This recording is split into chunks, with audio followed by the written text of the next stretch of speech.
Hi, our today's topic is in continuation to our last week topic of how do we create a not to do list in a corporate situation. We have discussed that not to do list are those activities which are distracting our energy and focus from our objectives and goals. But how do we make a not to do list in a corporate situation? Because corporates, the companies and the organizations are organic in nature, where we are not only doing our activities, but we are also doing certain cross-functional activities, and we are responsible for some of the cross-functional activities. So in order to understand how do we create our not to do list in a corporate scenario, I would want to discuss on a topic called time management matrix, which has been popularized by one of my mentors, Stephen R. Covey, in his book 7 Habits of Effective People. As a third habit, he talks about first thing first. And in first thing first, as a sub-subject, he covers time management matrix. And he says, if we make a list of all the activities that we do in a day, and if we put them into one of the quadrants of the time management matrix, they would fit into one of them. The time management matrix is basically made up of 4 quadrants. The first one is urgent and important activities. The second quadrant is of not urgent but important activities. The third quadrant is that of urgent and not important activities. And the fourth quadrant is that of not urgent and not important activities.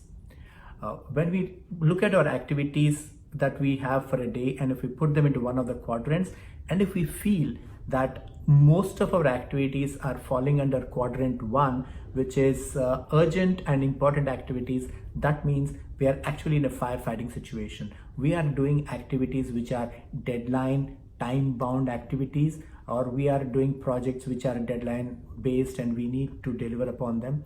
And if a lot of our activities are in quadrant 1, the result of that would be stress, feeling burnt out, feeling not being in control of the situation. We might be efficient, but I don't think we are being effective in what we are trying to do.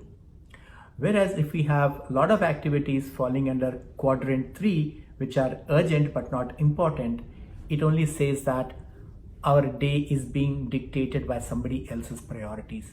We are not in control of our situation, and somebody else is actually making us do our activities for the day.